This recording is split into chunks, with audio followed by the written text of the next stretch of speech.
Fire extinguisher പ്രവർത്തിപ്പിക്കുന്ന രീതി.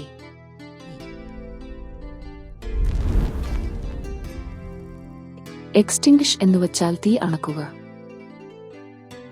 Fire extinguisher എന്നാൽ അഗ്നിശമന യന്ത്രം. സ്റ്റെപ്പ് 1. അഗ്നിശമന യന്ത്രത്തെ എപ്പോഴും കുത്തനെ നിർത്തുക.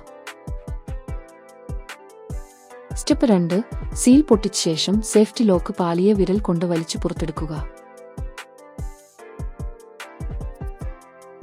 സ്റ്റെപ്പ് 3. ഡിസ്ചാർജ് ഹോസ് പൈപ്പിനെ ഹോൾഡർ കൊണ്ട് പുറത്തെടുക്കുക. സ്റ്റെപ്പ് 4. താഴെയുള്ള ഹാൻഡിൽ പിടിച്ച് തീപിടിച്ച സ്ഥലത്ത് കൊണ്ടുപോയി ഹാൻഡിലിന്റെ മുകൾ ഭാഗത്തുള്ള ലിവറിനെ പതുക്കെ പതുക്കെ അമർത്തുന്നതിലൂടെ പൗഡറോ വെള്ളമോ പുറത്തേക്ക് വരും. അതിനെ എത്രയും കഴിയുമോ അത്രയും അഗ്നിയുടെ ഉദ്ഭവസ്ഥാനത്തേക്ക് അടിക്കുക.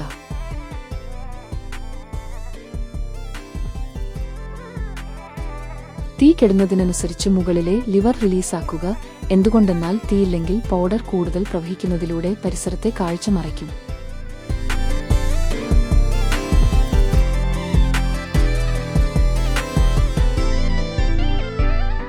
ഈ പ്രധാനപ്പെട്ട കാര്യം ഓർമ്മ വയ്ക്കുക. പ്രഷർ ഗേജിന്റെ സൂചി പച്ച ഭാഗത്ത് ആണെങ്കിൽ ഉപയോഗിക്കാൻ റെഡിയാണ്. അഥവാ സൂചി ഇടതുവശത്ത് ചുവന്ന ഭാഗത്താണെങ്കിൽ യന്ത്രം പ്രവർത്തനക്ഷമമല്ല. എന്തുകൊണ്ടെന്നാൽ അതിൽ ഗ്യാസ് തീരുന്ന സ്ഥിതിയിലായിരിക്കും. ഇന്ധന വസ്തുവിന്റെ അടിസ്ഥാനത്തിൽ അഗ്നിയെ 4 തരം തിരിക്കാം.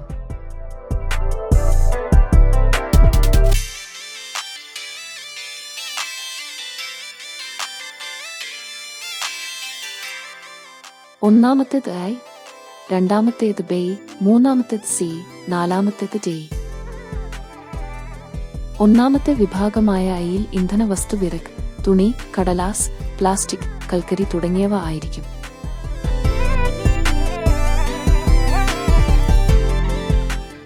രണ്ടാമത്തെ വിഭാഗമായ ബിയിൽ ഇന്ധന വസ്തു പെട്രോൾ, ഡീസൽ, മണ്ണെണ്ണ, പെയിന്റ്, സ്പിരിറ്റ്, പാചക എണ്ണകൾ, ഭക്ഷ്യ എണ്ണകൾ തുടങ്ങിയ ദ്രാവക വസ്തുക്കൾ ആയിരിക്കും.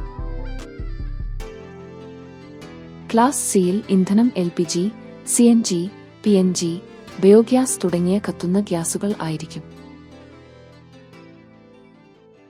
ക്ലാസ് ഡിയിൽ ഇന്ധന വസ്തു sodium, potassium nitrate, magnesium, uranium തുടങ്ങിയ അതിവിസ്ഫോടകങ്ങളായ പദാർത്ഥങ്ങൾ ആയിരിക്കും.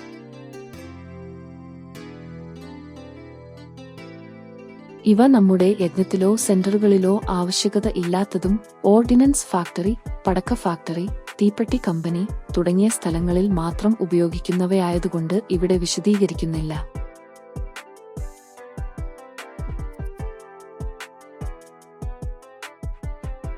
ജ്വലനശീലതയുള്ള 1 ഖരവസ്തുക്കൾ, ദ്രാവക വസ്തുക്കൾ, ഗ്യാസ്, 2 ഓക്സിജൻ, 3 ചൂട്.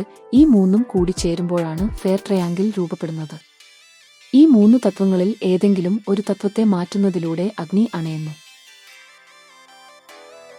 ഈ 3 രീതിയിലൂടെ തീ അണയുന്നത് എങ്ങനെ എന്ന് നോക്കാം. ഒന്നാമത്തേത് സ്റ്റാർവേഷൻ, അതായത് പട്ടിണിക്കിടുക. എവിടെ തീ പിടിക്കുന്നുവോ അതിനു ചുറ്റുമുള്ള എല്ലാ ജ്വലനശീലമുള്ള വസ്തുക്കളും എടുത്തുമാറ്റുക. തീ പടരാതിരിക്കാൻ ആ മുറിയിലോ പരിസരത്തോ ഗ്യാസ് സിലിണ്ടറോ ഏതെങ്കിലും എണ്ണകളോ ഉണ്ടെങ്കിൽ ഉടൻ മാറ്റുക. അതോടെ തീ പിടിച്ച വസ്തുക്കൾ കത്തിക്കഴിഞ്ഞ ശേഷം താനെ അണയും.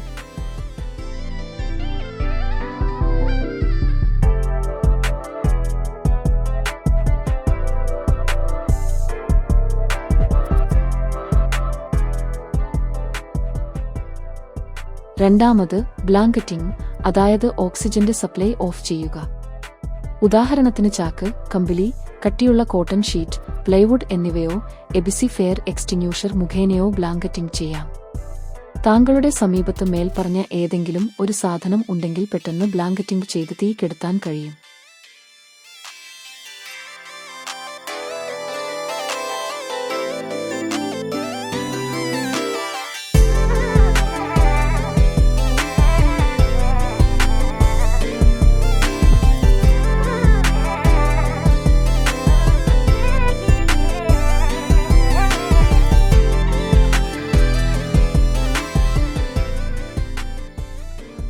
LPG സിലിണ്ടറിൽ തീപിടിച്ചാലും ഈ 2 രീതിയിലും ബ്ലാങ്കറ്റിംഗ് ചെയ്ത് തീ കെടുത്താം.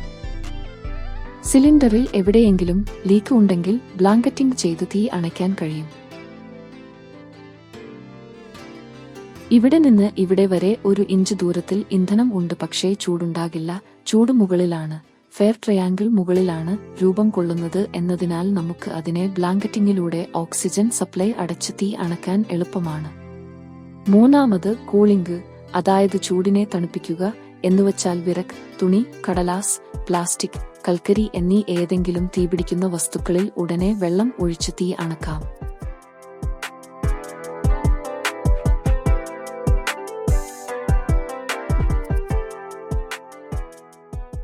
2025 മാർച്ച് 14 മാനസരോവറിൽ ഉണങ്ങിയ ഇലകൾക്ക് തീപിടിച്ച് അവിടെയുണ്ടായിരുന്ന പെയിന്റ് തിന്നറിന്റെ ടിന്നുകളിൽ തീപിടിക്കുകയും ചൂട് കാരണം ഓരോ ഡ്രമ്മുകളും പൊട്ടിത്തെറിച്ച് തീ ഭയങ്കരമായി കത്തിപ്പടർന്ന് എല്ലാം സ്വാഹ ആയി.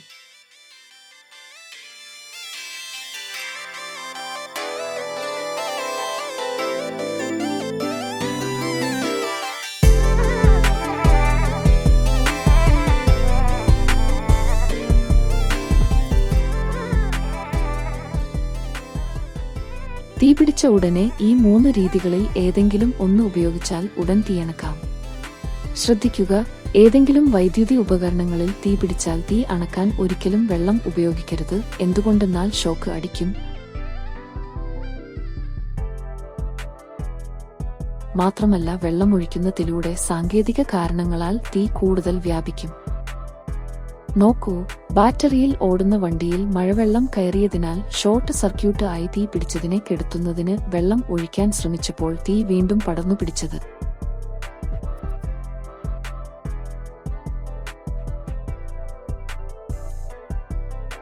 അതിൽ എബിസി ഫയർ എക്സ്റ്റിങ്ക്യൂഷൻ ഉപയോഗിച്ച് 5 സെക്കൻഡിൽ തീയണഞ്ഞു. മൂന്നാമതായി, എണ്ണയിൽ തീപിടിച്ചതിനെ അണക്കുന്നതിന് വേണ്ടി വെള്ളം ഒരിക്കലും ഉപയോഗിക്കരുത്, അല്ലെങ്കിൽ 4 വശത്തേക്കും തീ വ്യാപിക്കും. നാലാമതായി, carbon dioxide gas fire extinguisher ഉപയോഗിക്കുമ്പോൾ ഹോസ് പൈപ്പിന്റെ പ്ലാസ്റ്റിക് ഹാൻഡിലിൽ തന്നെ പിടിക്കണം. അബദ്ധത്തിൽ സ്റ്റീൽ ഭാഗത്ത് പിടിക്കരുത്. എന്തുകൊണ്ടെന്നാൽ ഇതിന്റെ റണ്ണിംഗ് ടൈമിൽ സ്റ്റീൽ പൈപ്പിന്റെ താപനില -20 ഡിഗ്രി മുതൽ -4 ഡിഗ്രി വരെ ആയിരിക്കുമെന്നതിനാൽ താങ്കളുടെ ചർമ്മത്തിൽ ഹാനികരമായി ഒട്ടിപ്പിടിക്കും.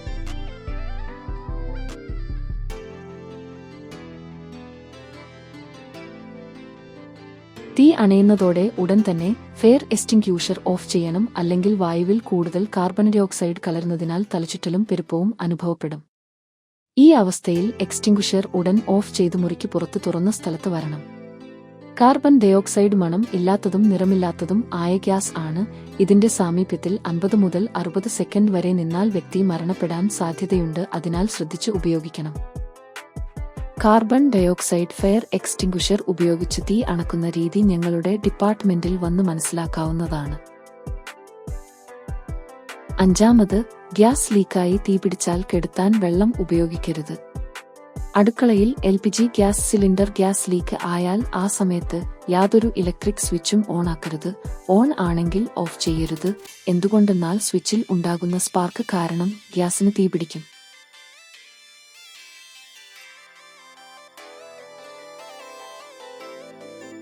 അഥവാ തുടർച്ചയായി സിലിണ്ടറിൽ നിന്ന് ഗ്യാസ് ലീക്ക് ആയി കൊണ്ടിരിക്കുകയാണെങ്കിൽ റെഗുലേറ്റർ ഊരിയ ശേഷം സേഫ്റ്റി ക്യാപ്പ് ഇടണം.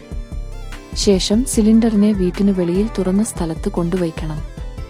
വീടിനിറ ജനലുകളും വാതിലുകളും തുറന്നിടണം. അതിലൂടെ വായുപ്രവാഹത്തിലൂടെ ഗ്യാസ് പുറത്തുപോകും.